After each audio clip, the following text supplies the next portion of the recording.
Los olvidados, los que retumban en la memoria, los perseguidos, de anochecida en mitad del cielo. Buenos días.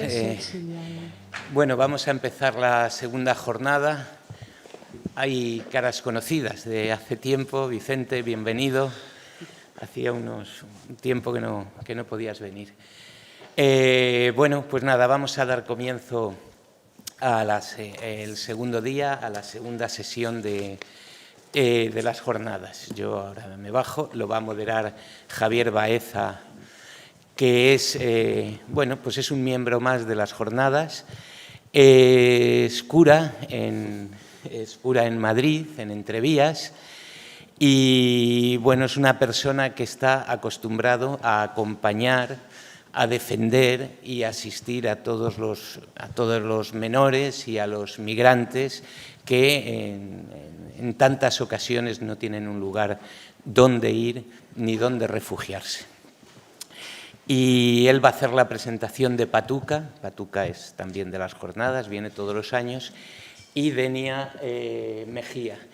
Denia Mejía, lo comentaba ayer, es una persona a la que yo tengo un especial afecto porque nos conocimos en circunstancias bastante complejas después del golpe de Estado de Honduras. Yo me estaba desempeñando como comisionado de verdad allí en Honduras, y ahí tuve la suerte de conocer a Denia Mejía, una gran defensora de los derechos humanos, que, por supuesto, ha tratado el tema de las migraciones, porque todos conocemos el éxodo masivo de migrantes que salieron desde Honduras con destino a Estados Unidos, las muertes, las tragedias que hubo durante el trayecto, y que ya de alguna forma tratamos en jornadas anteriores. Si recordáis, Alejandro Solalinde, un sacerdote que ha hecho los refugios del camino desde la frontera de Honduras hacia los Estados Unidos. Bueno, pues Denia, te dejo, y os dejo a vosotros en la mesa y a Javi Baeza para que haga de la moderación. La moderación. Solo moderar, buenos días, porque ya Luis Carlos ha hecho spoiler de lo que yo pensé que tenía que hacer. Nada, pues como lo importante es escucharlas a ellas y luego el diálogo, solo recordar eso, que Denia es activista, como ella le gusta autodenominarse, más que defensora, porque dice que los derechos humanos, cuando uno habla de ellos sobre la defensa, parece que uno siempre está en ámbitos de guerra, y también hay una proacción de los derechos humanos, que es lo que ella hace en su trabajo social y ambientalista ahí en Honduras. Y Patuca, pues que formamos parte de esta coordinadora de barrios en torno a ese lugar pequeño, pero yo creo que con un periscopio importante sobre lo que ocurre en el mundo de la marginación y de las migraciones, que es la parroquia de San Carlos Borromeo, en Entrevías. Y bueno, pues a mí me apetece también decir, porque creo que es, como ella mismo dijo, al recoger el premio de la Asociación Pro Derechos Humanos de este año 2021, ella dijo que recogía ese premio, pero que era un premio colectivo. Bueno, pues yo creo que también, espero, si no me corriges, que ese premio colectivo pues sea para estas jornadas, ¿no? Hablar de derechos universales que se enredan y mueren, pues a mí me parece que debe tener, ¿no? Es un poco como esa lectura con parte positiva y atrayente, y con una lectura también negativa, ¿no? A mí enredarnos me sugiere muchas cosas bonitas, ¿no? Uno se enreda en las relaciones, uno se enreda en los amores, uno se enreda en el activismo. A mí me parece que es importante enredarnos, ¿no? Y enredarnos desde las diferencias, ¿no?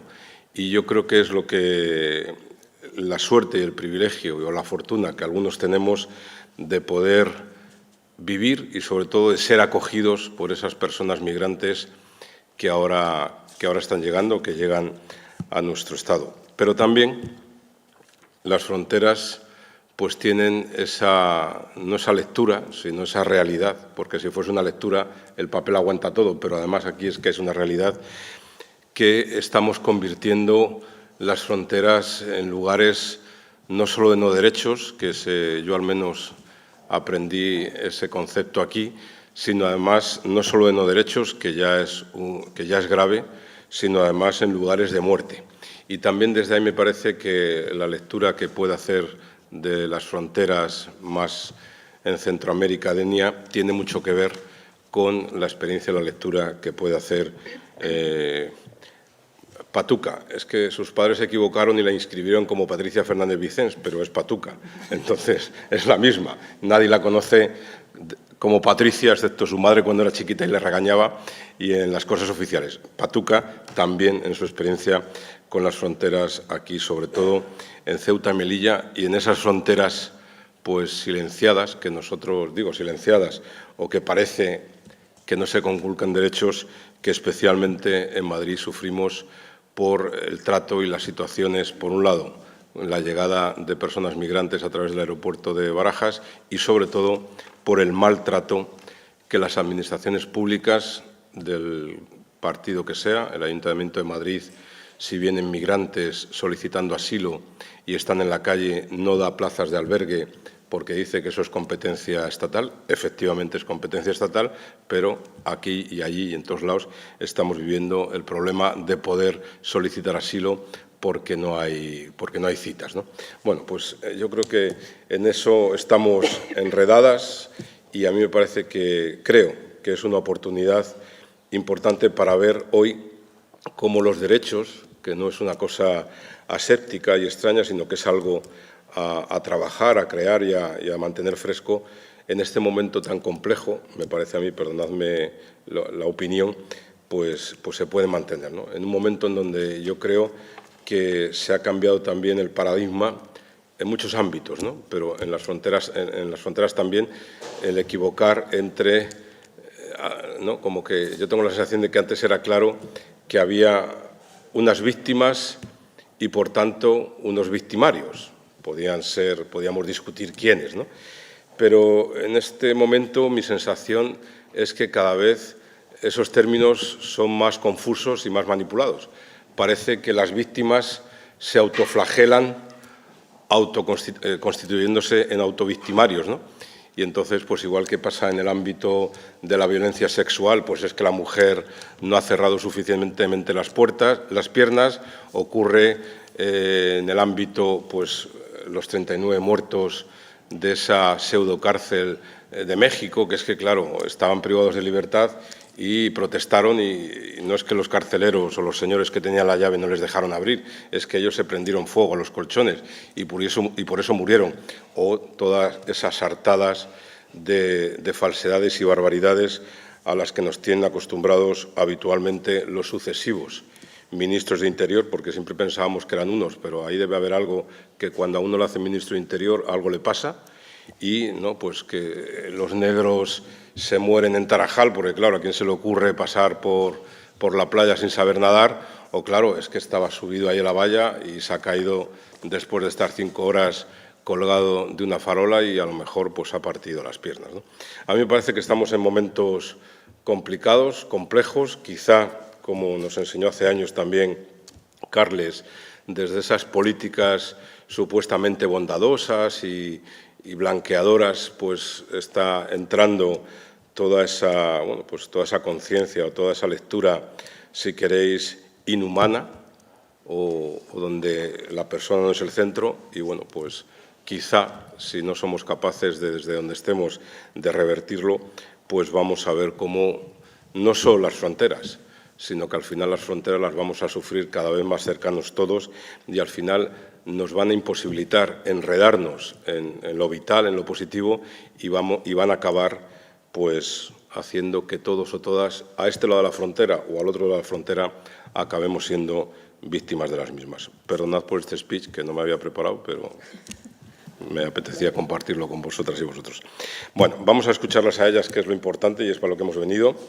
Y comienza Denia desde Honduras, que vino hace 2 días y que nos puede contar pues lo que le apetezca, pero sobre todo desde la clave centroamericana. Bueno, buenos días. Me alegra mucho estar nuevamente aquí, desde este lugar de privilegio, porque para mí estar aquí es ser privilegiada, que ya no me detienen en la frontera. Entonces me voy acojonado un poco porque ya no me piden nada al cruzar el aeropuerto. He estado dándole vueltas un poco a la cabeza sobre esto de los derechos universales y he querido empezar con lo que decía Eduardo Galeano respecto a la Declaración Universal de los Derechos Humanos. Bueno, es todo un texto largo, pero Galeano decía que en los 30 artículos de la Declaración Universal de los Derechos Humanos, la palabra que más se repite es la palabra libertad, la palabra más repetida. Y en el artículo 13 reza, todas las personas tienen derecho a transitar libremente. Y Galeano le agrega a transitar, pero entrar es otra cosa. Porque las puertas de los países ricos se cierran en las narices de los millones de fugitivos que peregrinan del sur al norte y del este al oeste. Todas las personas nacen libres e iguales en dignidad y derechos, dice el artículo 1. Y Galeano dice, nacen, eso sí, pero a los pocos minutos son separados y no tienen todos los mismos derechos. La declaración proclama, la realidad traiciona, nos dice Galeano. Bueno, hablar de las migraciones, no puedo hablar solo de Honduras, sino que también de Centroamérica, ¿no? Porque somos al final, y lo que nos mal han llamado el Triángulo Norte, que somos Honduras, El Salvador y Guatemala, que también ahí nos ha separado un poco Estados Unidos del resto de Centroamérica. Entonces, somos países donde más ciudadanos y ciudadanas salen hacia Estados Unidos. Pero Honduras, además de ser un país, y Honduras, Guatemala y El Salvador, además de ser países de origen, ahora mismo Honduras se está convirtiendo en un país de tránsito. Más de 33,000 venezolanos hasta febrero de este año habían ingresado por la frontera de Nicaragua. Venezolanos que van buscando también cruzar hacia Estados Unidos. Entonces Honduras ya está convertido también en un país de tránsito y donde también hay venezolanos que han muerto en esas fronteras. Titulares, por ejemplo, de las noticias. 4 migrantes venezolanos mueren y 16 resultan heridos en un accidente en la frontera entre Nicaragua y Honduras. Matan a venezolano en un atraco y hieren a otro en Honduras. Venezolano muere de un paro cardíaco en la frontera entre Honduras y Guatemala. Mueren ahogados venezolano y su niño en el río Guayambre en Honduras. Muere ahogado un niño haitiano en Honduras. Estas son las noticias que realmente no trascienden, ¿verdad? No nos cuentan. Y lo que decía Javi, lo que pasa también en todo ese camino. Pero ¿por qué nosotras, estos países nuestros, digamos, exportan tanto ser humano? Que también eso es lo que hay que ver, como decía Galeano, que se nos cierran las puertas a las narices, ¿no?, de los países ricos, porque son también estos países ricos, o sea, me van a perdonar, pero no puedo dejarlo de decir, los responsables de que nuestros conciudadanos tengan que salir del país, ¿verdad? Son los responsables de la crisis económica que hay, la crisis planetaria que hay, o sea, el cambio climático, las crisis sociales que hay, son responsables los países del primer mundo también. Pueden decir, ¿pero qué tiene que ver el primer mundo con los antidemócratas, que pueden ser aquellos países del mal llamado tercer mundo? Pues sí, porque fomentan, alimentan pequeños monstruos con la cooperación. Ayer alguien decía aquí, que yo me quedé un poco así, cuando decía que había que buscar la forma de que las ONG se enriquecieran, perdón, que las ONG aportaran para contener la migración en estos países. Y yo digo, pues si tal vez no es tanto aportar, sino que nos dejen ser nosotras, ¿no? Que no nos vayan a imponer mucho. Honduras pasó de ser el país, primero, lo explicaba el año pasado también, de ser la República Bananera a ser un país que tenía uno de los mejores, o tiene uno de los mejores cafés del mundo, hacer ahora mismo ese país donde cada día, un país pequeño, con 9 millones de habitantes, que cada día están saliendo entre 8.000 a 10.000 personas diarias, están saliendo de Honduras. Pero ¿qué pasa? Que esto no es impactante porque no salen juntos, como pasó hace 3, 4 años, que fue impactante ver cuando se juntaron muchas ciudadanas y salieron en caravanas. O sea, y eso sí fue noticias a nivel mundial, fueron seguidas y acompañadas, que qué bueno, porque la mayoría de esta gente logró entrar, pero ahora mismo está saliendo mucha más gente. El año pasado, a septiembre del 2022, según el Instituto Nacional de Migración, tenía registrados que de Honduras estaban saliendo 8.000 personas por fronteras, las que pasaban por las fronteras, digamos, terrestres de Guatemala, ¿no? Y no, bueno, las que salen de manera regular, pues que es otra cantidad, ¿no? Las que tienen opción, por ejemplo, hacia Estados Unidos a una visa y se van con esa visa y se quedan allá. Esto solo era el año pasado, digamos los que tenía registrados, pero los que se están yendo por todos los puntos ciegos, que todos los días son cantidades que nosotras mismas miramos día a día, cómo pasan buses llenos y llenos y llenos de gente. Pero esto también, ¿qué está pasando? Que hay ahora mismo una mafia también, ¿verdad?, de estas personas entre dueños de transporte que se están dedicando a traficar con estas personas, porque ahora algunos autobuses ya no llevan pasajeros que van de una ciudad a otra, sino que exclusivamente están movilizando a gente que va hacia Estados Unidos, porque los llevan desde Honduras y los colocan hasta la capital de Guatemala. Entonces, claro, a esto les cobran en dólares. No digamos lo que les están cobrando a los venezolanos, haitianos, nicaragüenses que están pasando por Honduras, que también les están cobrando cantidades que para mí son, digo yo, me puede pagar un billete de avión, lo que están cobrando por unas distancias tan cercas, pero la gente con el ánimo de llegar o de salir de la situación en la que está, lo paga, ¿no? Entonces, eso también es una de las consecuencias de este movimiento, digamos, que hay, ¿no? Y luego, al llegar a México, que a pesar de que López Obrador en su discurso de campaña, en sus inicios, dijo que iba a ser abierto a la migración, pero claro, luego lo pusieron, creo que le llamaron la atención desde Estados Unidos y se ha endurecido mucho también en ese tránsito por México, ¿no? Entonces, cada día, la noticia reciente que Javi la mencionaba, por ejemplo, lo que pasó en Ciudad Juárez, que hay hasta el día de hoy 40 muertos de 68 que estaban detenidos porque no era ningún albergue, era un centro de detención del Instituto Nacional de Migración Mexicana. De esos 29 eran, de los 68 que estaban, 29 eran guatemaltecos, 13 hondureños. Desgraciadamente los hondureños, los 13 están muertos, ya están identificados con nombre y apellido, y el resto habían salvadoreños y venezolanos y creo que algún ecuatoriano. Pero eso no, esa es una noticia que ha trascendido, pero eso pasa a cada rato en México. El año pasado, el 2022, es un año que cerró con muchas más muertes que todos los años anteriores.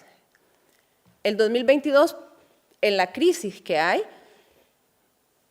pues no tengo ni idea cuántos murieron ni cuántos desaparecieron en el camino, pero sí sé que fue uno de los años más violentos para cruzar por México.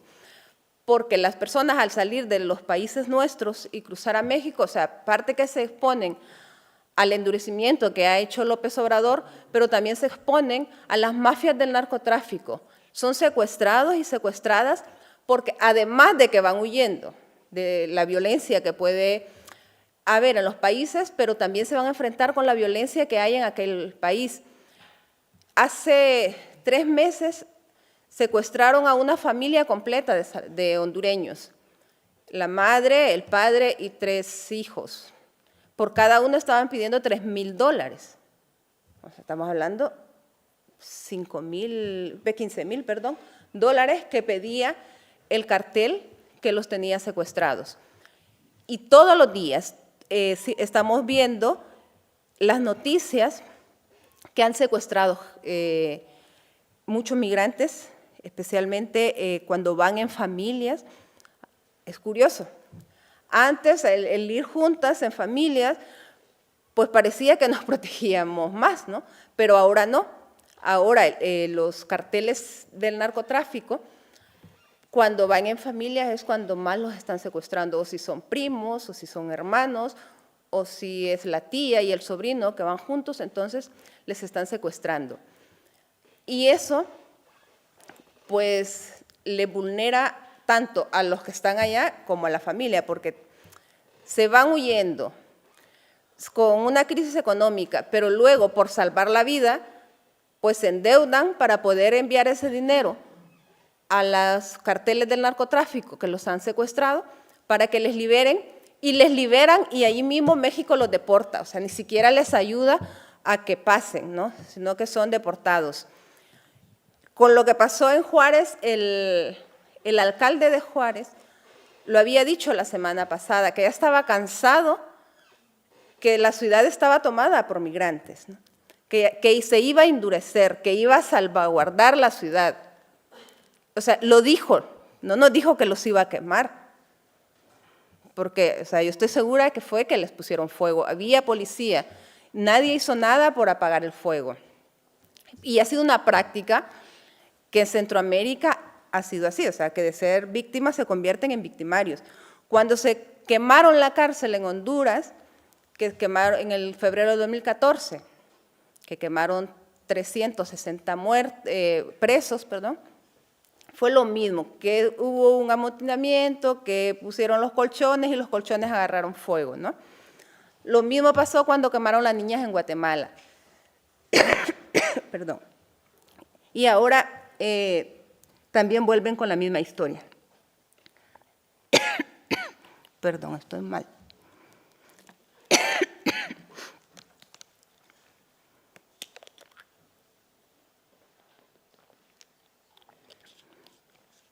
Nos toca que enfrentarnos a las fronteras. Joder. Ayúdame, Javi.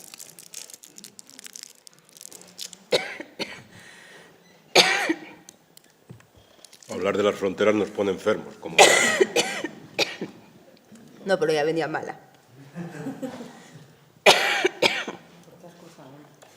Me toca cruzar frontera.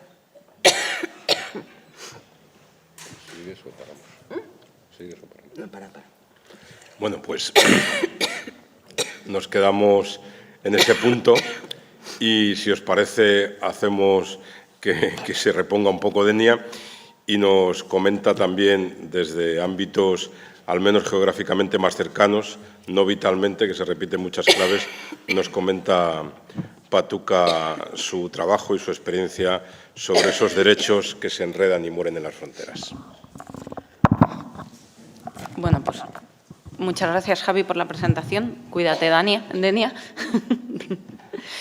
Y gracias, desde luego, a los organizadores por poner en marcha un año más este Congreso, ¿no?, de Derechos Humanos e Inmigraciones. Ayer se decía en la presentación que ojalá no tuviéramos que convocar este Congreso de Derechos Humanos porque se encontraran satisfacción en las fronteras los derechos humanos, ¿no? Encontramos que hay una declaración de los derechos humanos que nos concierne a todos y a todas, y si hoy estamos aquí hablando es porque en las fronteras, en el mundo de la migración, se violan de manera sistemática estos derechos humanos. Yo creo que hay un a priori, y es que, aunque encontraran satisfacción los derechos humanos, deberíamos también encontrarnos aquí, Es decir, ¿por qué? Porque creo que los derechos humanos hay que reivindicarlos, hay que defenderlos, hay que ejercerlos, pero también hay que celebrarlos. Por lo tanto, aunque no se dieran estas violaciones de derechos humanos en las fronteras, deberíamos efectivamente encontrarnos aquí. Como celebran y esto es un aprendizaje que hemos hecho de las personas en movimiento, de esos hombres y mujeres que caminan el mundo, ¿no? La oportunidad de celebrar cada una de las conquistas de los derechos humanos.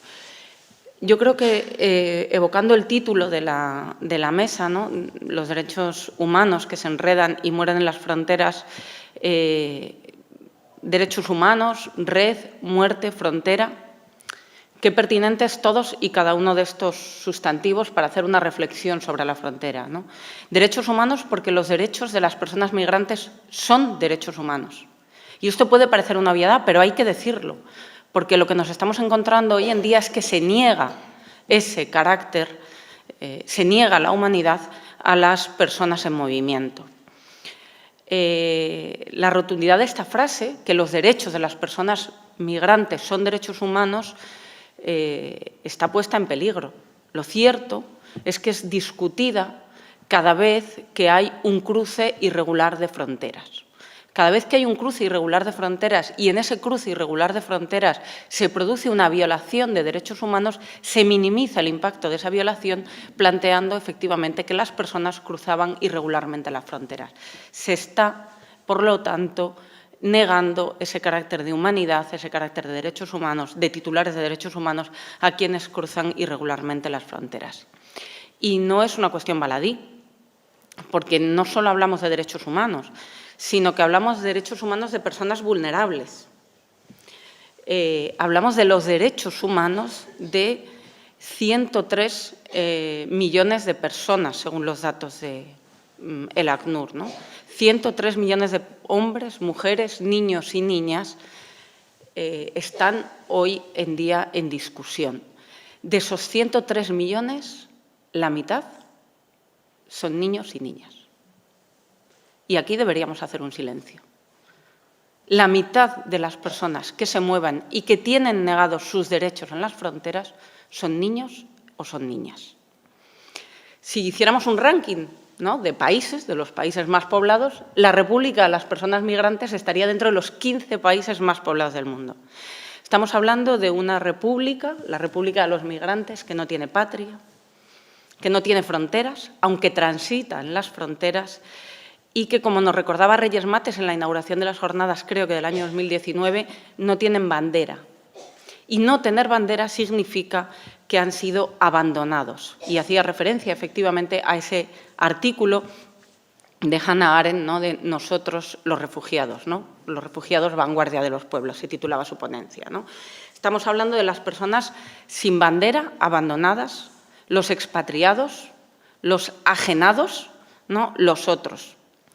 Son las personas que, sin tener efectivamente una patria, sin tener un lugar de soberanía, transitan y habitan las fronteras de los países, de países que no son el suyo. Recomiendo la lectura de el libro, me parece que es Un país nuevo desde mi ventana, de Theodor Kalifatides, una persona migrada, ¿no?, en Suecia, un escritor griego, que él señala, ¿no?, como te ves instalado en el desconcierto de vivir como extranjero, que en un principio es un obstáculo para vencer, pero que con los años este desconcierto se convierte en el resultado de tu vida. Es un recordatorio a los extranjeros que los otros también son titulares de derechos.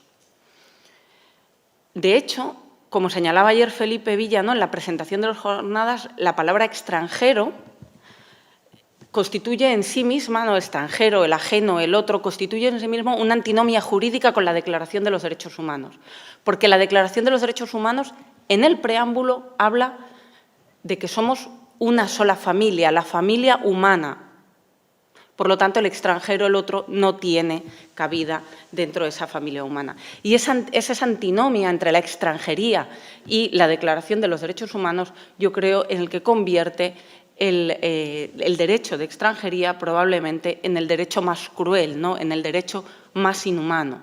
¿Por qué? Porque si el derecho constituye la ciencia, ¿no?, de dar a cada uno lo que le corresponde, de otorgar efectivamente derechos, un derecho bueno, un derecho de bondad es el que expande derechos, en realidad el derecho de extranjería es el derecho que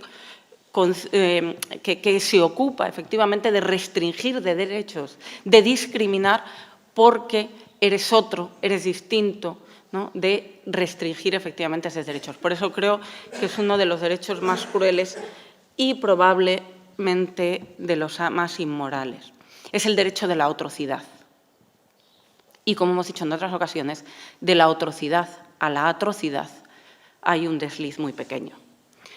Por lo tanto, derechos humanos, los derechos de las personas que se mueven son derechos humanos. Pero ¿quiénes son las personas que se mueven? No podríamos, ¿no?, en 20 minutos hacer una reflexión acerca de quiénes son las personas que se mueven, pero yo quiero desmontar una serie de mitos o a priori con los que a veces nos enfrentamos desde nuestra realidad de personas blancas, privilegiadas, que probablemente no hemos migrado o que la migración afecta a otras generaciones, no a la nuestra. Y una de ellas es el hecho, ¿no?, que se ha instalado especialmente en el contexto europeo del año 2015, que es la discriminación entre personas migrantes económicas y personas refugiadas.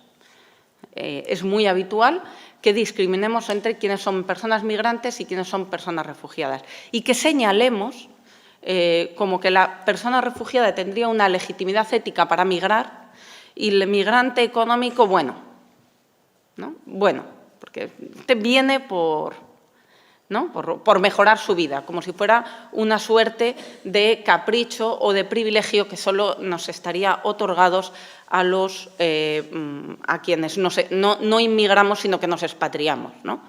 Si yo me voy a otro país a trabajar, no soy una inmigrante, soy una expatriada, ¿no? He hecho un ejercicio, no tengo un pasaporte que me permite viajar por distintos países del mundo y me establezco en otro. Y hemos hecho ahí una discriminación muy sutil que ha ido calando efectivamente en nuestro imaginario colectivo. Las personas refugiadas, bueno, tienen una Convención de Ginebra que les ampara, cada vez está más discutida también, pero bueno, les ampara para moverse, ¿no? Pero las personas migrantes económicas, y más si vienen de modo irregular, mal, ¿no?, mal o regular. Pues, ¿cómo se perciben las personas migrantes y refugiadas a sí mismas? Hablamos siempre de flujos mixtos. Y flujos mixtos no significa que en un contingente de personas que se mueven, que en una patera que es rescatada y trasladada al puerto de Motril, nos vamos a encontrar personas migradas y personas refugiadas. No. Flujos mixtos significa que en una misma persona pueden efectivamente conciliar las dos realidades. Si yo os preguntara que si Hannah Arendt, mujer judía en 1943, ¿no?, o pensáramos, ¿puede ser una persona refugiada? ¿Definiríamos a una mujer judía de la Alemania nazi como una persona susceptible de recibir refugio? Y sin duda diríamos, sí, es el paradigma, ¿no? Una persona que podía acabar en un campo de refugiados. Pues vamos a ver cómo se define a sí mismo Hannah Arendt. En primer lugar, no nos gusta que nos llamen refugiados. Nosotros mismos nos llamamos unos a otros recién llegados o inmigrantes. Eso empieza diciendo. Habíamos partido por nuestra propia libre voluntad a país de nuestra elección y negamos que nuestra situación tuviera algo que ver con los llamados problemas de los judíos. Sí, nosotros éramos inmigrantes o recién llegados, que habíamos dejado nuestro país porque un buen día ya no nos convendría quedarnos o por razones puramente económicas. Queríamos rehacer nuestras vidas. Eso era todo.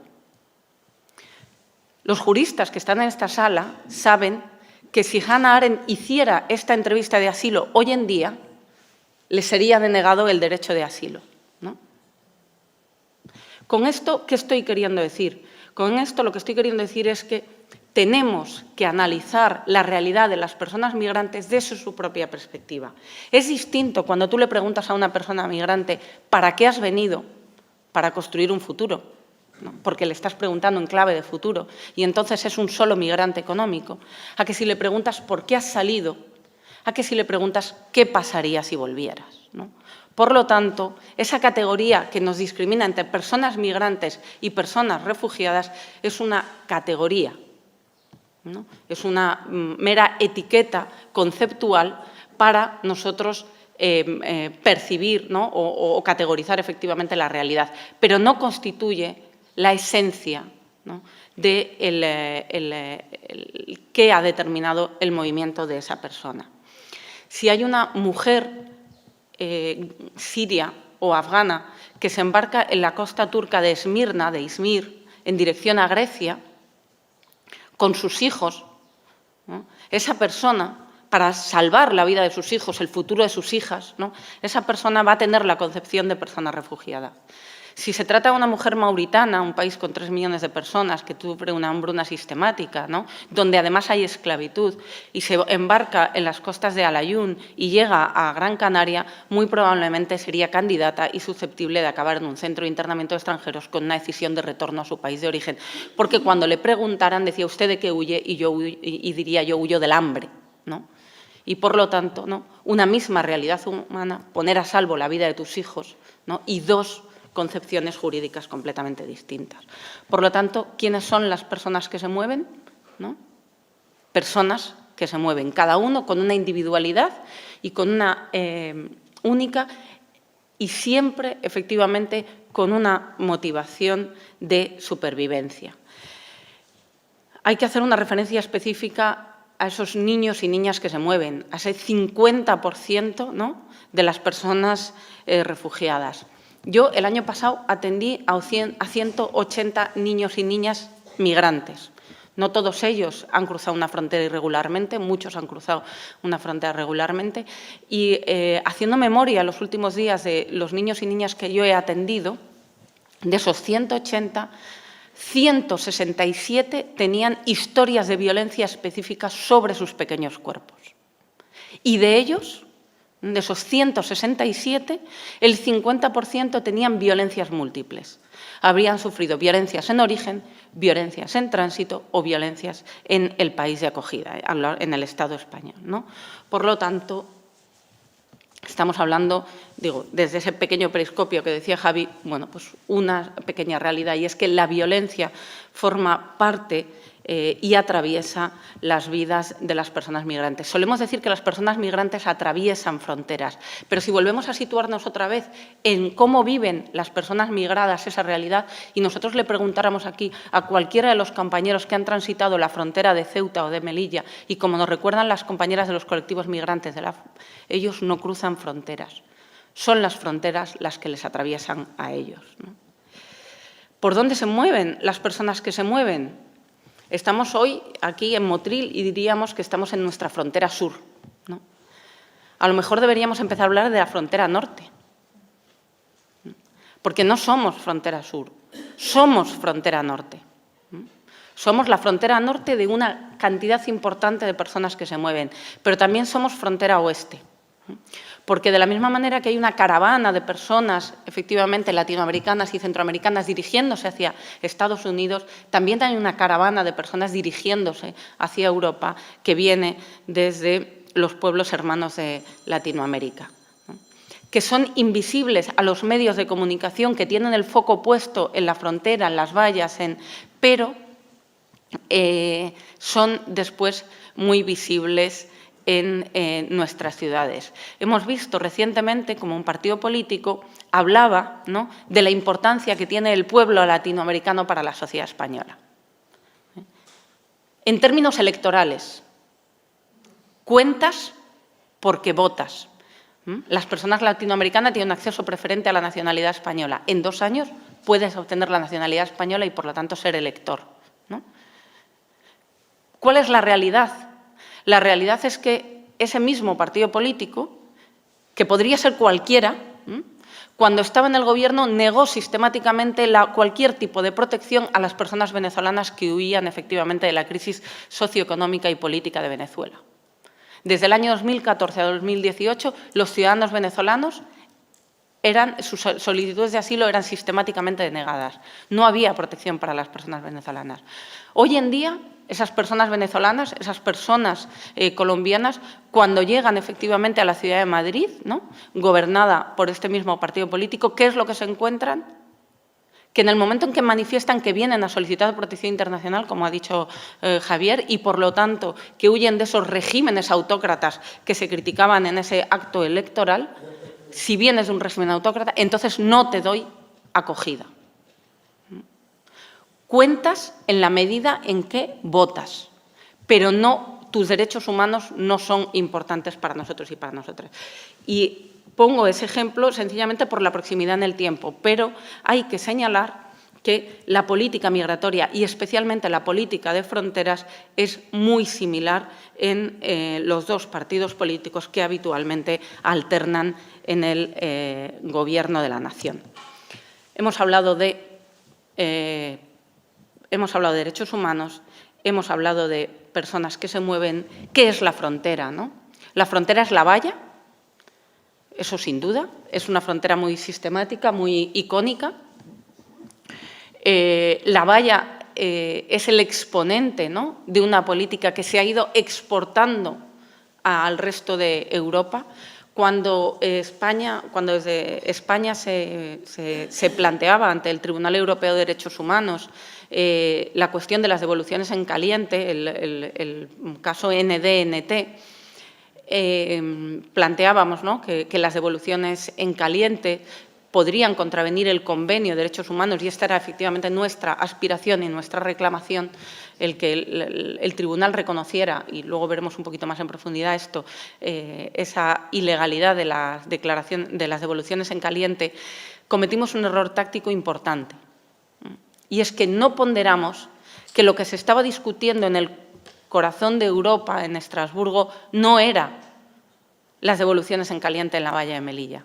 Estábamos discutiendo la política de fronteras y vallas de toda la Unión Europea. Es uno de los pocos casos donde los litigantes, ¿no?, tenían un amicus curiae, que eran el ACNUR y el Consejo de Europa, el comisario de Derechos Humanos del Consejo de Europa, pero el Estado español tenía también sus amicus curiae. Hubo estados de la Unión Europea que se plantearon en aquel caso apoyando a España. ¿Por qué? Porque no se discutía la realidad de las vallas de Ceuta y Melilla, se discutía la política de vallas y fronteras de toda la Unión Europea. El modelo de Ceuta y Melilla lo hemos ido exportando efectivamente a toda la frontera este de Europa. De hecho, no solo exportamos el modelo, exportamos físicamente las concertinas que se fabrican en Málaga, ¿no? Por lo tanto, la frontera es la valla, la frontera es el mar, ¿no? Y esa es una frontera que las compañeras de Caminando Fronteras hablan de esa frontera invisibilizada. ¿Qué pasa con los muertos en la ruta migratoria argelina, ¿no?, que no se están contando, ¿no? Pero la frontera es también el desierto, ese desierto que no vemos. Es muy habitual que en el discurso antiinmigración, ¿no?, se acuse a las entidades de salvamento marítimo de cooperar y colaborar con la migración irregular porque dicen: si salvas a las personas y las llevas a territorio seguro, estás, ¿no?, contribuyendo al imaginario de que vas a alcanzar efectivamente un territorio seguro.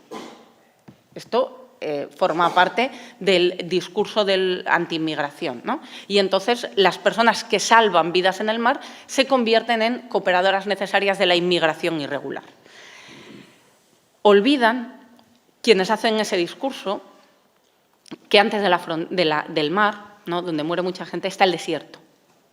Y en el desierto no hay salvamento. Y en el desierto muere mucha más gente que en el mar. Y aún así la gente hace el camino. Porque la gente no hace el camino porque tenga expectativa de ser salvado. La gente se pone en camino porque sabe que no tiene expectativa quedándose donde está. Entonces, que sepamos que en el desierto muere mucha más gente que el mar. ¿Y por qué es relevante el desierto? Porque el desierto es el icono de la política de externalización de fronteras. El icono es el icono porque el desierto explicita muy bien de qué manera los Estados europeos hemos implementado una política que pasa porque las personas no salgan, ¿no?, pero si salen, que no lleguen a nuestra frontera. ¿Y para eso qué hacemos? Subcontratar con terceros estados. En el caso del Estado español, desde luego, Marruecos sería un tercer Estado preferente en esa política de control de fronteras. Pero no solo Marruecos, lo hacemos también con Mauritania, lo hicimos con Argelia. En el primer trimestre del año 2015 entraron por Melilla más sirios que por Grecia en Europa. Y después la ruta se cambió y empezaron a entrar por Grecia. ¿Qué fue lo que pasó? Que le pedimos a Argelia que pusiera visados para los ciudadanos sirios y entonces dejaron de llegar. O llegar fue mucho más complicado. Por lo tanto, establecemos, ¿no?, esa política de externalización de fronteras. Esa política de externalización de fronteras además tiene un efecto brutal en términos de violación de derechos humanos, pero tiene un efecto, o sea, tiene una trascendencia ética importantísima. Porque por esa política de control de fronteras, que se financia con fondos de la Unión Europea y con fondos españoles de cooperación, lo que ha generado es que hemos conseguido convertir el círculo vicioso de las migraciones irregulares en un círculo virtuoso. ¿Por qué? Porque genera muchísimo dinero. O sea, eso son todo inversiones en seguridad, en control de frontera, en investigación y desarrollo de materiales que habitualmente se destinaban efectivamente a inversiones en material de guerra y seguridad y que ahora se destinan, ensayan, implementan en esa política de control de fronteras. Las fronteras son los CIES, del que no voy a hablar, porque después nos van a hablar. La frontera, sin duda, es la frontera de la inclusión. Y la frontera son también las instituciones. No solo por la frontera burocrática que hoy impide que cuando accedas a territorio español puedas ejercer derechos básicos tales como solicitar protección internacional. En España solemos decir que es que se utiliza fraudulentamente en la solicitud de asilo para quedarse en España. En el año 2012 había 35 millones de personas refugiadas en el mundo. En el año 2022... ¿no?, porque los datos estamos hablando de 103 millones de personas. Es que pensábamos que ese incremento de personas refugiadas a nivel mundial no iba a afectar al Estado español, habiendo visto que el Estado español tiene una posición geoestratégica singular porque es frontera norte y es frontera oeste. O sea, pensábamos que las personas que llegaban a territorio español no iban a tener necesidades de protección en un mundo cada vez más complejo. Pero es imposible hoy en día solicitar protección internacional en el Estado español. Es francamente difícil. Y esto nos lleva al tema de la red, ¿no?, de las redes. Javi nos lo ha dicho, ¿no?, ¿qué significa la red?, ¿no?, enredarse. Bueno, yo creo que las redes atrapan y el tejido social arropa. Nos falta tejido social y nos sobran redes. Otro de los mitos en el tema de la migración es que tenemos que acabar con la inmigración irregular porque la inmigración irregular alimenta a las mafias, ¿no? Esto es siempre que oye uno a un representante político hablar de lucha contra la inmigración irregular, dices que tenemos que luchar contra las mafias. Lo que genera las mafias o de lo que se alimentan las mafias no es de la irregularidad administrativa. Las mafias se alimentan del cierre de fronteras. Si no hay posibilidad de emigrar de modo regular y seguro, la única posibilidad que existe es ponerme en manos de una mafia, efectivamente, la única, o una de las posibilidades es ponerme en manos de una mafia. Por lo tanto, la ecuación de irregularidad migratoria y mafia no es exacta. Lo que alimenta las redes de tráfico de personas es el cierre de fronteras. Y cuando hablo de cierre de fronteras, hablo de la imposibilidad de solicitar visados, hablo de la imposibilidad, efectivamente, de acceder de modo regular. Eso es lo que genera las mafias o lo que alimenta, efectivamente, las mafias. Lo estamos viendo ahora de manera muy sutil con la solicitud de asilo. Hoy en día, como he señalado, para pedir asilo tienes que pedir una cita. Y para pedir una cita no es posible porque no los hay. ¿Cómo consiguen las personas pagando la cita? O sea, una cita pagando a una mafia, ¿no?, pagando a una red, pagando a alguien que la consigue de modo subrepticio y clandestino sin que lo sepamos, ¿no? Hemos pasado de la mafia física que te transportaba a la mafia burocrática. ¿Qué es lo que genera eso? La falta de funcionarios para atender las solicitudes de asilo, el bloqueo de fronteras. ¿Por qué? Porque hemos decidido en este país que, aunque se incrementen las solicitudes de asilo, no vamos a incrementar el número de personal disponible para atender esas solicitudes de asilo. Por lo tanto, hemos hablado de derechos humanos, hemos hablado de red, hemos hablado de frontera y nos toca, efectivamente, hablar de muerte, ¿no? Porque la muerte es una realidad inherente a las fronteras. Eso es una... La muerte forma parte de la vida de la frontera. Tenemos una visión distorsionada de la frontera y pensamos siempre, como he señalado, en movimientos migratorios y pensamos un hombre negro, alto, fornido, en lo alto de una valla. Y esa no es la realidad de la frontera. La realidad de la frontera es una realidad preñada de mujeres, niños y niñas. Los hombres son solo los más visibles, los que ocupan siempre el espacio público de nuestras ciudades, pero hay una inmigración invisibilizada, que es la de los niños, niñas y la de las mujeres. ¿Por qué decimos que la muerte es una realidad inherente a las fronteras? No solo una opinión, los datos están ahí para poderlos verificar, ¿no? Solo el año pasado las compañeras de Caminando Fronteras señalaban efectivamente que había habido 2.390 víctimas como dato emergente, pensad luego siempre en el dato subyacente, en las rutas de acceso a España en el año 2022. Solo en el camino hacia el Estado español, 2.390 personas. Ayer hablábamos de 16.000 niños ucranianos, ¿no?, trasladados irregularmente, secuestrados y trasladados a Rusia. En el año 2015 nos alertaron de 10.000 niños migrantes perdidos en las fronteras de Europa. Ojo con esto. Por lo tanto, la muerte forma parte de la realidad y luego hay una muerte todavía más dolorosa, que es la desaparición. De esos 2.390 personas muertas en el Estado español, la mayor parte de ellas son personas sin nombre.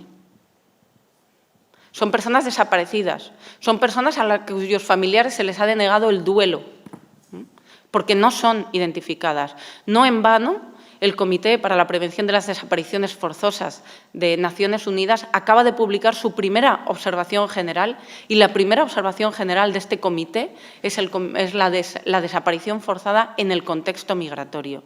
Y de esto, en el Estado español, sabemos mucho y tenemos enormes responsabilidades.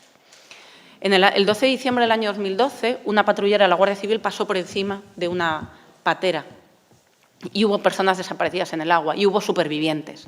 Los supervivientes fueron trasladados al juzgado de Arrecife y en el juzgado de Arrecife los supervivientes que tenían graves lesiones fueron identificados como indocumentado número 1, indocumentado número 2, indocumentado número 3 y así se establecieron efectivamente los partes de lesiones de esos indocumentados. En el año 2014, el 6 de febrero del 2014, 14 personas murieron intentando entrar en el Estado español. 5 cuerpos yacen en el cementerio de Santa Catalina, en Ceuta, y no tienen nombre. El 24 de junio del 2022, más de 50 personas murieron en Barrio Chino, en un solar titularidad del Estado español. Ninguna de esas personas fue identificada, ninguna de esas personas fue enterrada en suelo español, ninguno de esos cuerpos fue alzado por las autoridades españolas. Se entregaron a las autoridades marroquíes, quienes las enterraron sin nombre, ¿no? Por lo tanto, la desaparición forzada. Estamos hablando de que los mismos crímenes de derechos humanos que hemos visto en todas y cada una de las dictaduras se reproducen hoy en día en la guerra contra las personas migrantes. ¿Cómo combatimos esta realidad? ¿Cómo nos enfrentamos como sociedad europea al hecho de que los crímenes, ¿no? Ayer se hablaba de crímenes de guerra, crímenes de lesa humanidad, crímenes de agresión, ¿no? Son crímenes definidos en contexto de guerra. ¿Cómo nos enfrentamos como sociedades europeas al hecho de que la frontera, hoy en día, la frontera europea es un espacio de impunidad, es un espacio de no derecho?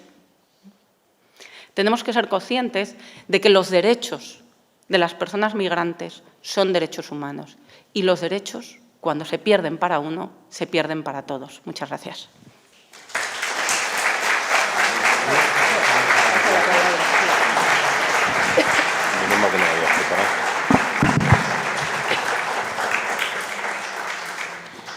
Pues si os parece, tenemos 20 minutos para dialogar con Denia, no sé si casi que sean monólogos, porque sigue aquí atascada y no en la frontera, sino en la garganta.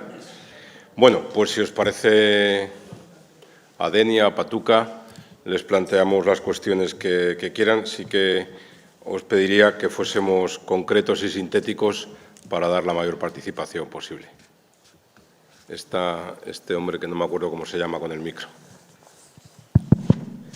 ¿Cómo se llama?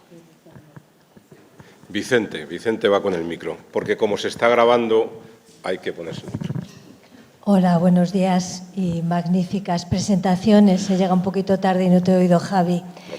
Patuca, esta visión crítica de no distinguir entre migrantes económicos y refugiados, estas, como has dicho, etiquetas conceptuales que nos ayudan desde fuera pero no consideran la particularidad de las personas, ¿qué alternativa tiene? ¿Eliminar las diferencias entre migrantes y refugiados? ¿Ampliar el concepto para que entren más personas? ¿Escuchar más intensamente la vida, el relato de las personas? Gracias. Yo creo que sería de todas las anteriores son correctas, que creo que desde luego pasa por el imperativo ético de escuchar la realidad de las personas que se mueven, es decir, que eso pasa inexorablemente por ahí. De hecho, yo creo que una de las grandes carencias que yo he observado en los procedimientos judiciales en los que yo he participado sobre violaciones de derechos humanos en las fronteras es que nunca se escucha a las víctimas y supervivientes, por lo tanto, pasa necesariamente por eso. Creo que pasa por, podríamos decir, habría que expandir la Convención de Ginebra, ¿no? Habría que incluir a los refugiados medioambientales dentro de la Convención de Ginebra, dentro de los desplazamientos forzosos. La Convención de Ginebra sale en un momento concreto muy determinado, ¿no? Que es, tras la Segunda Guerra Mundial, por una Europa conmocionada por los campos de concentración, ¿no? ¿Y quiénes estaban en los campos de concentración? Los judíos, los homosexuales, los comunistas, los polacos, ¿no? Y así vas definiendo los motivos de la Convención. Si a lo mejor hubiéramos tenido en la retina de la Europa que crea la Convención de Ginebra, aunque se hace en el seno de Naciones Unidas, otras realidades que amenazan a la vida y amenazan la supervivencia, tanto como esos motivos de la Convención, hubiéramos metido el hambre, por ejemplo, ¿no? El tema es que cuando esto se plantea, desde la Realpolitik, ¿no? Dicen, bueno, es que a ver si tocando la Convención de Ginebra vamos a por lana y salimos trasquilados. Es decir, en un momento de restricción de derechos fundamentales tan importante, ¿qué ocurre, ¿no? Si intentamos abrir el melón de la Convención de Ginebra y a lo mejor, en vez de expandir derechos, en un momento tan importante lo restringimos, ¿no? Por lo tanto, ¿yo qué es lo que veo? Pues que tenemos instrumentos jurídicos capaces de dar respuesta a eso.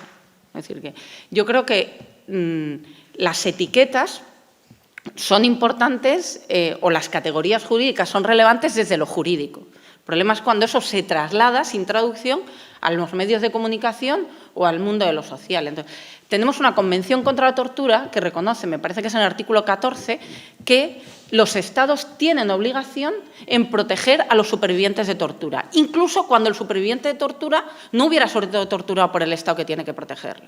En el Estado español recibimos diariamente a personas supervivientes de la tortura en Libia, de la tortura en Argelia, de la tortura en Mali, de la tortura en Al-Ayun. Ojo con cómo están siendo ahora mismo tratados las personas, que hacen el camino de la ruta desde el Sáhara hasta Canarias, ¿no?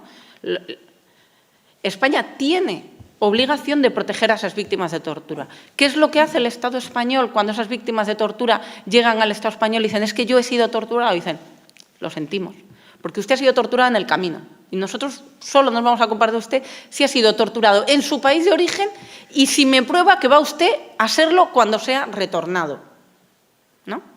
Qué fino hilamos, por lo tanto. Y ojo más, creo que realmente es la pendiente preocupante. Si vemos la sentencia NDNT de la gran sala, donde efectivamente se analizaba, ¿no?, si devolver a una persona que está en la frontera sin preguntarle, sin nada, directamente, ¿no?, si constituía una devolución colectiva, el tribunal no dijo que las devoluciones en caliente fueran legales, no dijo eso. El Tribunal Europeo de Derechos Humanos lo que dijo es: si usted viene en un grupo grande, en un grupo masivo, y no es individualizado, eso se debe a su propia conducta, porque usted venía en un grupo grande. Esto es lo primero que dijo. Pero luego dijo una cosa que a mí me parece muchísimo más grave, y es que en el voto particular del juez polaco, lo que viene a plantear es: estos señores son africanos, estaban en Marruecos y no contribuyen con sus impuestos a sufragar la Corte Europea de Derechos Humanos. Por lo tanto, ¿tienen legitimidad ética estas personas cuando podían haber acudido efectivamente a la Corte africana? Esto es lo que se plantea el tribunal. Hay que darle las gracias al Tribunal Europeo de Derechos Humanos porque en 130 folios de sentencia nos devuelve de la Declaración Universal de los Derechos Humanos de 1948, cuyo 75 aniversario celebramos ahora, a la Declaración de los Derechos del Hombre y del Ciudadano al siglo XVIII, ¿no?, donde eres hombre en la medida en que eres ciudadano, ¿no? Ojo, que es grave, ¿no? Con esto hablo de la regresión. ¿Qué quiero decir con esto? Que ese cambio de paradigma ha de nacer necesariamente, no de las instituciones, sino del tejido social, ¿no?, de nuestro ejercicio y activismo ciudadano.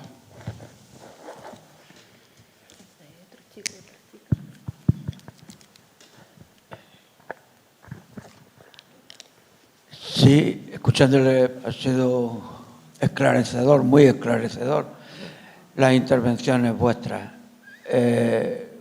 Quizás como síntesis quiero decir una cosa para destacar al final otra. La síntesis es que la ley existe, tanto nacional como internacional, y protege la libre migración de los ciudadanos en la tierra. Las leyes nacionales e internacionales, el preámbulo de la Declaración de los Derechos de la ONU, la Fundación de la ONU, lo dice claramente. También dice, en evitación de la guerra, qué es lo que hay que hacer. Pero el incumplimiento de la norma nacional e internacional es una constante que vosotros habéis analizado con profusión y que nos sume en la angustia, que es ¿para qué sirven las normas? Si sistemáticamente el que puede las incumple. Para salir de la desesperación, pienso que las normas se hicieron porque los pueblos quisieron y los gobernantes que hacían las normas o las instituciones que hacían las normas obedecieron a la gente. Y no les quedó más remedio ante el error o el horror de la guerra hacer normas para que ese horror no se repitiera. Pero sin embargo, los gobernantes, cuando dejan que el deseo de los pueblos se haga norma, cuando pueden saltarse el deseo de los pueblos, se lo saltan de manera sistemática, de manera hipócrita o de manera no hipócrita, abierta. Con lo cual quiero concluir, la única garantía de que se cumplan las normas justas internacionales sobre la libertad de migración de las personas en el mundo no pueden ser nada más que los pueblos. Y por tanto lo que más me angustia en este tema no es el incumplimiento de los poderosos, que lo doy siempre por descontado, sino lo que más me preocupa es la actitud de los pueblos ante los hechos de la migración. Me asusta que el pueblo español, que los pueblos europeos vayan haciendo la semilla de que un migrante es un peligro, que un migrante es una amenaza, porque la única garantía de que se cumpla la justicia son la voluntad de los pueblos. En ese sentido, a mí me gustaría ver experiencias que hayáis vivido de movilización de los pueblos para el apoyo al cumplimiento de la ley en los distintos países, para tener algún dato positivo, además de la angustia de ver cómo la ley se incumple por los poderosos de manera sistemática. Sí. Bueno, es que es cierto, solo los pueblos nos vamos a salvar, ¿no? El pueblo salva al pueblo, gritábamos nosotras en Honduras. Y con las caravanas de migrantes que hubo en Honduras, Algo muy chulo fue eso, cómo el pueblo acompañó, cómo el pueblo salvó, cómo el pueblo protegió a aquellos migrantes, ¿no? Era muy lindo, yo que pude acompañar desde Honduras y cruzar un poco Guatemala, cómo cuando cruzamos la frontera de Honduras y llegamos a Guatemala, los pueblos de Guatemala, las universidades, las iglesias, la población organizada salía al paso de esta caravana de migrantes. Les proveía comida, abrigo, se buscaba dónde ubicarlos para dormir, si buscaba medicamentos, y muchas veces ya en la frontera entre México y Guatemala, también el pueblo mexicano fue muy solidario para presionar al gobierno mexicano que les extendiera una tarjeta a estas personas para que pudieran cruzar libremente México. Nosotras para ingresar a México necesitamos visa, necesitamos un visado. Entonces esta gente, por la presión que hubo del pueblo solidario, se logró con estas caravanas que más de 3.000 ciudadanos y ciudadanas obtuvieran una tarjeta para poder circular libremente hasta llegar al Paso, Texas. De qué manera el pueblo consigue empujar, ¿no? La ciudadanía consigue empujar. Yo creo que ahí tenemos en el seno del Estado español tenemos un ejemplo muy claro con la infancia migrante, ¿no? Los niños y niñas que se mueven solos se han constituido en la diana del discurso del odio. Y hemos visto escenas, ¿no?, terribles de representantes políticos en centros de protección de menores criminalizando a los niños y niñas migrantes. En ese contexto de criminalización de la infancia en movilidad se produce un efecto contrario. Se produce un efecto contrario y es que todas las personas, todos los agentes sociales que en España tienen contacto con la infancia migrante comienzan un proceso de movilización en favor de sus derechos. Cuando hablo de todos, no me refiero a las ONGs, ¿no? No me refiero a personas que trabajan en el ámbito de los derechos humanos, me estoy refiriendo a compañeros de colegio, me estoy refiriendo a profesores, me estoy refiriendo a empleadores, es decir, empresarios públicos que empiezan todos a movilizarse para que se modifique el reglamento de la Ley de Extranjería y estos niños, a partir de los 16 años, estén habilitados a trabajar. Porque había una norma discriminatoria que impedía que un niño migrante no acompañado pudiera trabajar a partir de los 16 años, aunque el resto de los niños migrantes sí que podían, ¿no? Entonces había una discriminación por el hecho no de ser migrante, sino de ser migrante solo.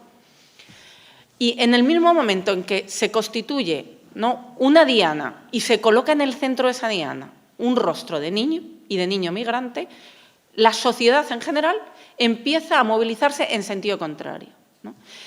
Y se redacta un borrador de modificación del reglamento. Instituciones tales como la Dirección General de Migraciones del Gobierno de España, la Oficina del Defensor del Pueblo, la COE, empiezan a empujar en sentido contrario. Vamos a modificar para que estos niños tengan garantizados su derecho a un futuro, ¿no? Y efectivamente se modifica el reglamento. Estamos hablando de que en septiembre del año 2021 veíamos que ese reglamento modificaba porque el Ministerio del Interior no quería dar su aprobación. La Oficina del Defensor del Pueblo recibe a un grupo de niños y niñas migrantes y de jóvenes solos que le explican efectivamente sus problemas.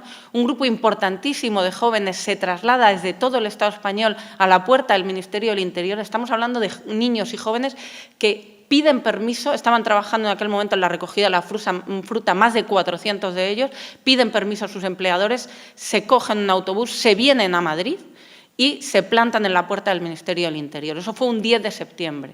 El 9 de noviembre de ese mismo año entra en vigor la modificación del reglamento que les permite y les habilita para trabajar a partir efectivamente de la mayoría de edad y de modifica. Por lo tanto, un gran movimiento social en un momento muy complicado, ¿no?, que propicia un cambio normativo, un cambio reglamentario.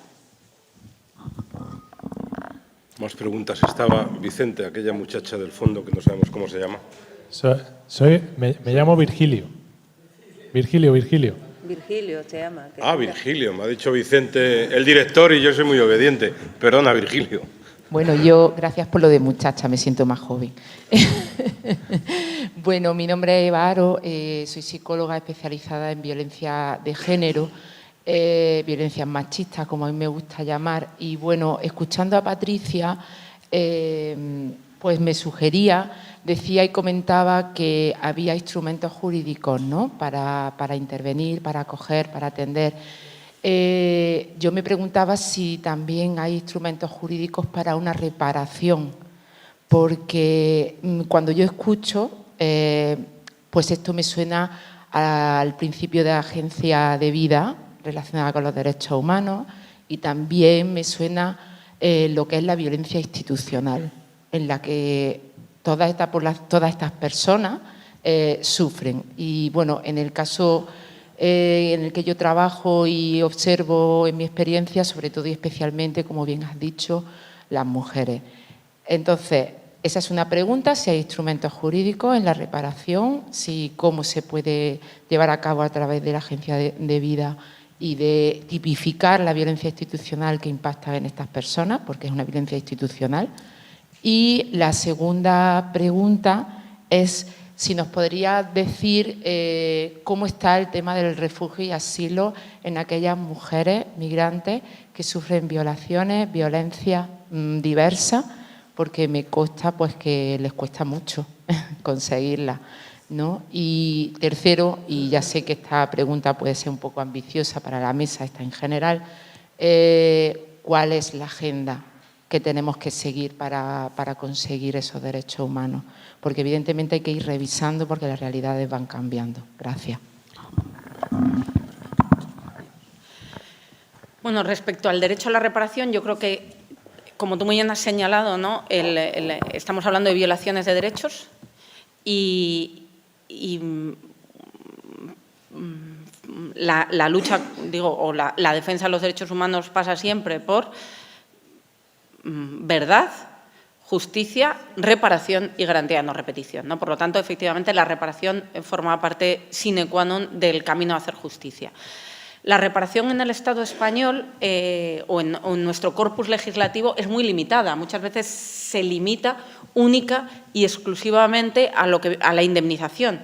Con lo cual, cuando estamos hablando de violaciones de derechos humanos transfronterizas, la posibilidad de obtener esa indemnización en cuanto que satisfacción de los daños y perjuicios sufridos es extremadamente limitada, mucho más que en las circunstancias excepcionales.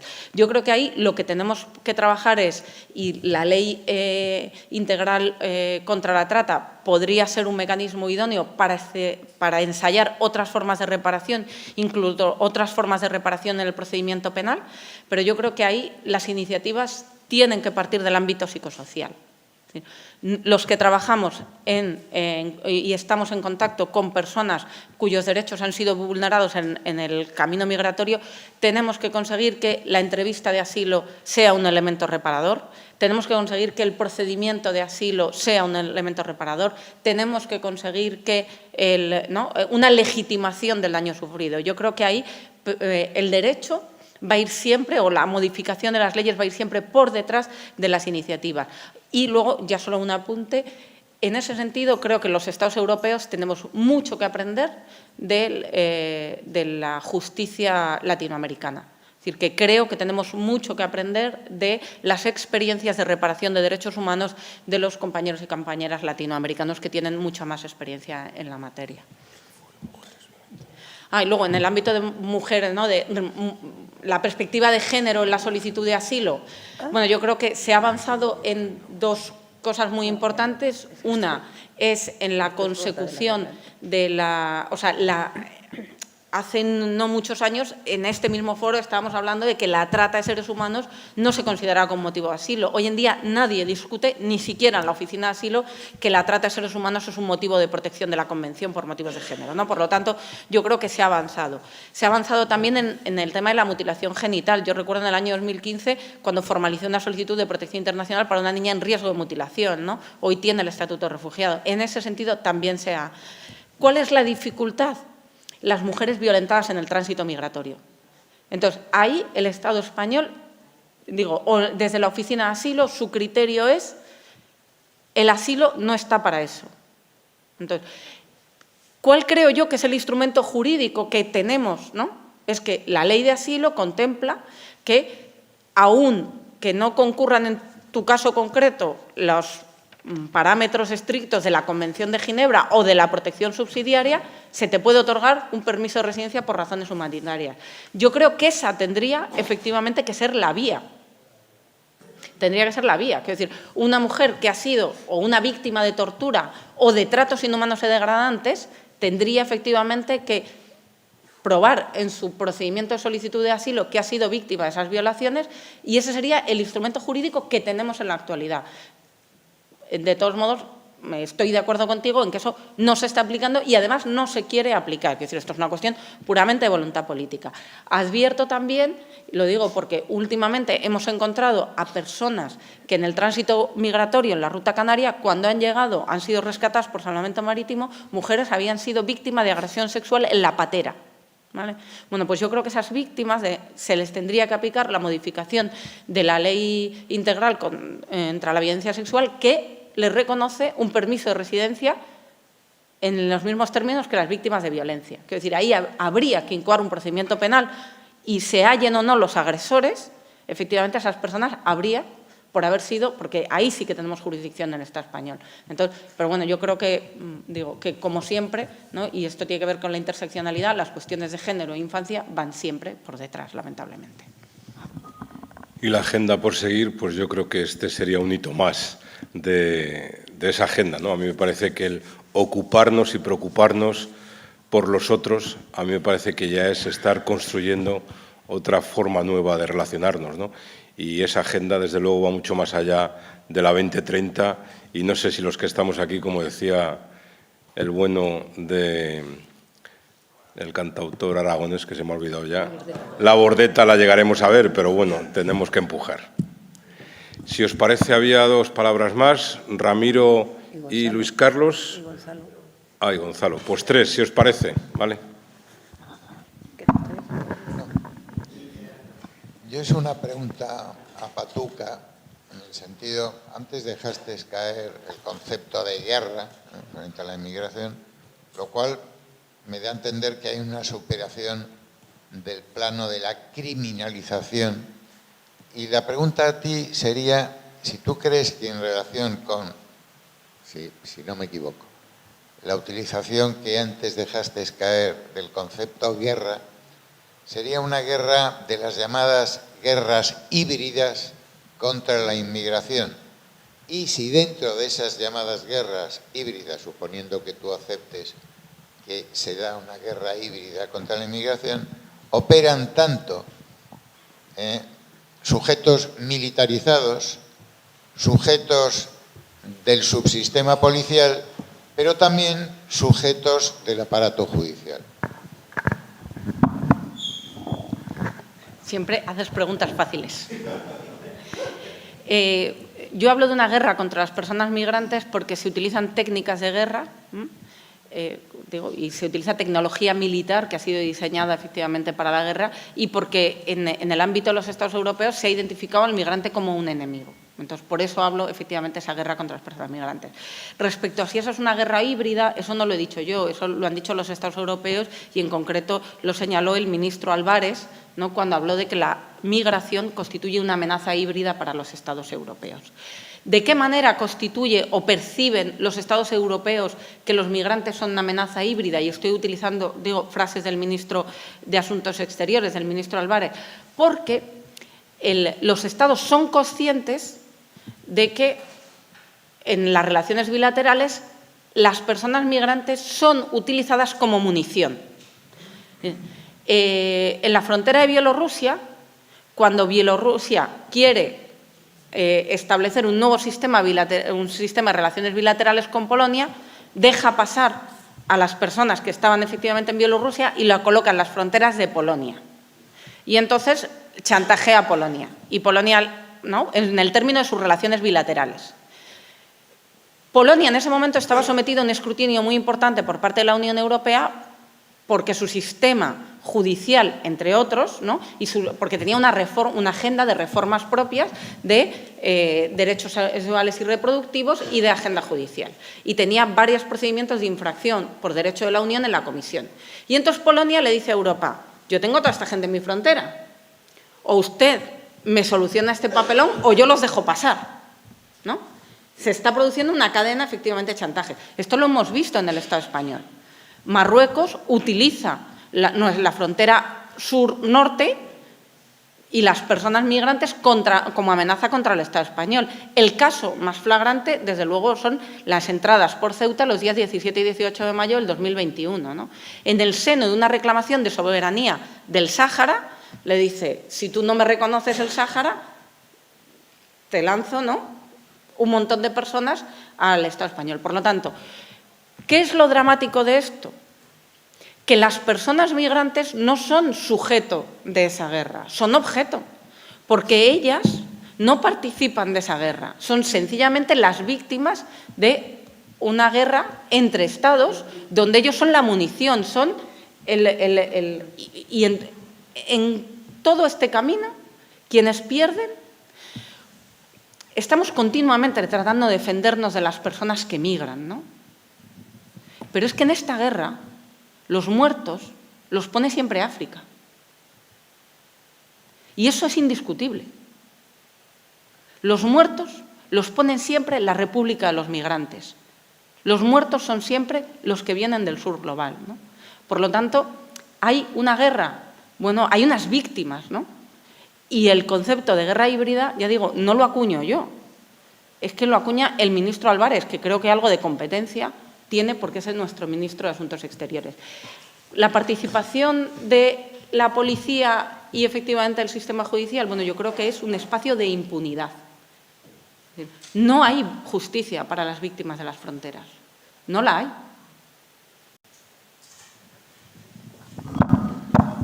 Seguro que una breve pregunta de Luis Carlos.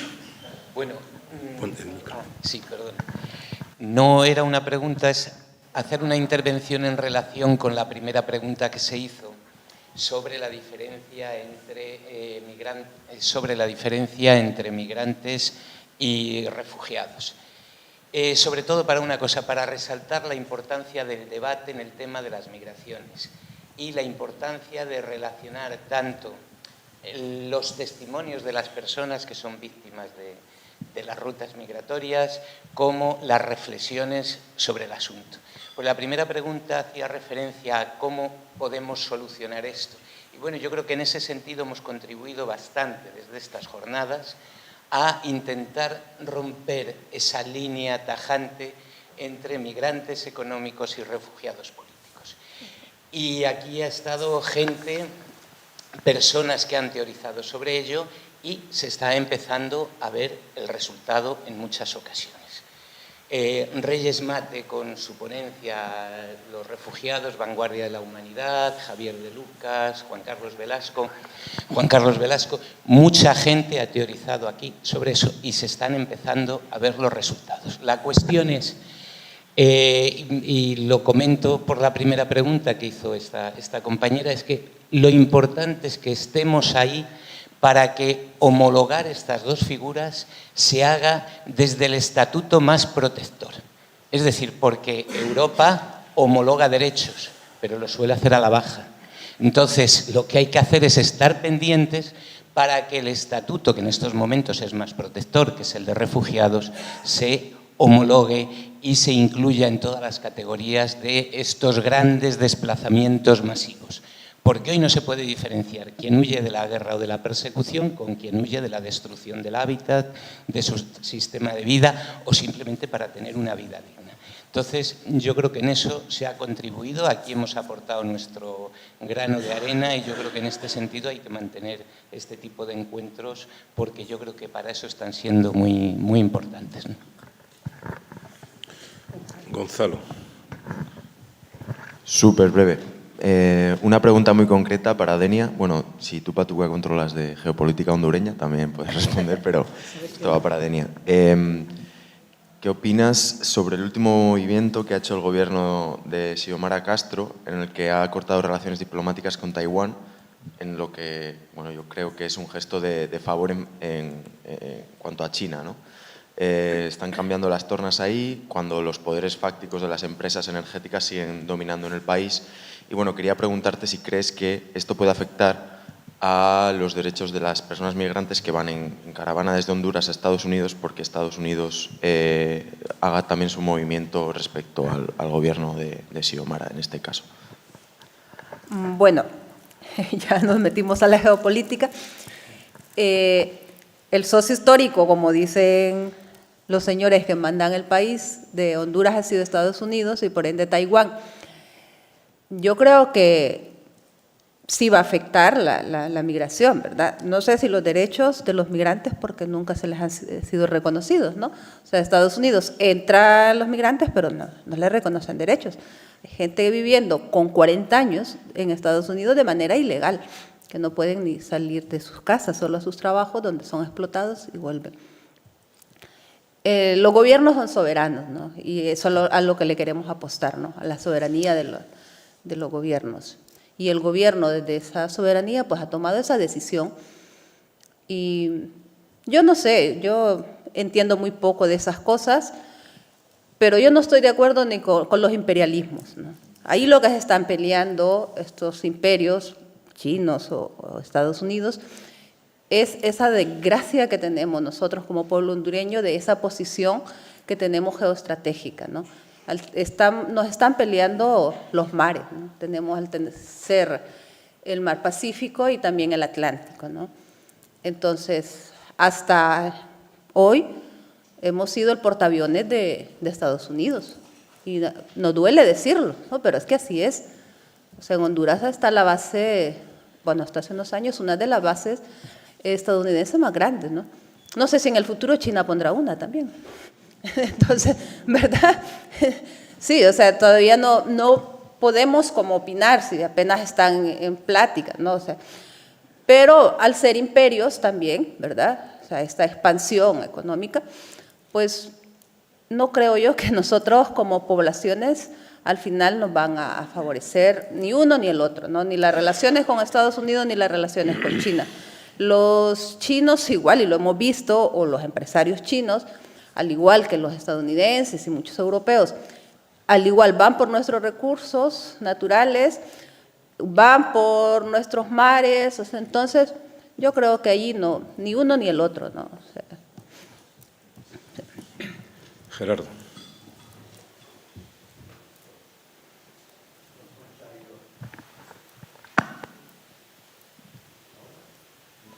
Sí, ahora, dos comentarios muy breves. Patuca, en la última parte de tu intervención hablabas de la muerte y ponías como ejemplos de personas sin nombre, ¿no?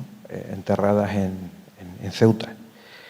Y bueno, yo era por decir que en esta ciudad que acoge las jornadas, que es Motril, tenemos la triste cifra en nuestros cementerios de tener a más de 70 personas, entre ellos varios niños y niñas, ¿no? Sin nombre, desconocidas y desaparecidas. Y la segunda, por informar un poco, ¿no?, a todos los asistentes que está muy de actualidad lo que hablamos, lo que habláis, y tanto es así que en este momento Salvamento Marítimo está rescatando a 50 personas que deben estar en algún lado cercano a la isla de Alborán y que las trae ya de camino a Motril, al puerto de Motril, cuya llegada está prevista sobre las 2:30 de la tarde. Ya lo decía Gaspar Esteban en un poema, ¿no?, que no haremos justicia con los muertos hasta que no dejemos de conocer las tragedias por el lugar donde ocurrieron, sino que lo hagamos por el nombre de los caídos.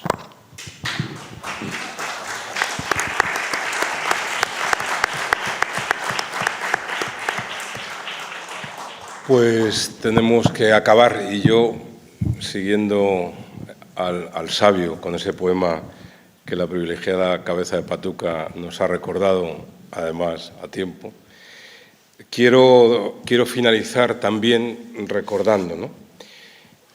Yo tengo la sensación, o el mal cuerpo, y así me siento ahora, y como me siento en casa lo comparto, que siempre que hablamos de fronteras y sus víctimas, a mí se me queda mal cuerpo, ¿no? Sobre todo no por el hecho luctuoso, muchas veces, sino también porque además creo que hay un empeño grande en los poderes, en todos, en el económico, en el político, en el religioso, en el poder de las mega instituciones del tercer sector. Yo creo que el poder tiene mucho interés precisamente en que nos colapsemos, o que nos colapsemos de emoción y andemos levitando, o que nos colapsemos de pena y pensemos que no podemos hacer nada. Y quiero nombrar, porque creo que se pueden hacer las cosas de otra manera, precisamente a Julián. Julián era un chico rumano de 41 años que anteanoche ha muerto.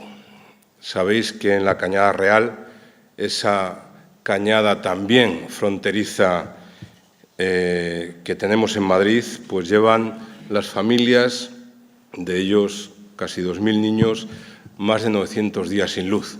Anteanoche ocurrió lo que era previsible, y es que hubo un fuego y había una señora mayor en la casa. Los bomberos, para entrar, no sé si por protocolo, por miedo o porque tiene que ser así, los bomberos, cuando ocurren cosas, y nos ha pasado muchas veces en Cañada, nunca entran hasta que no hay un cordón policial importante. La casa se estaba quemando y este chico, que no tenía dónde dormir, pues se da cuenta de que hay una mujer gritando. Julián entró a la casa de esta señora, que se estaba quemando, logró poner a la mujer a salvo, pero a él le consumieron las llamas. A mí me parece que es importante como homenaje también, ¿no? como denuncia y sobre todo como ejemplo. Creo que si hay una herramienta, no sé si es agendable o no, que decía la compañera, pero si hay una herramienta importante para mantener la viveza hoy de los derechos universales para que nos enreden, es precisamente dejarnos afectar por la realidad del otro, y en este caso por la realidad de las personas migrantes.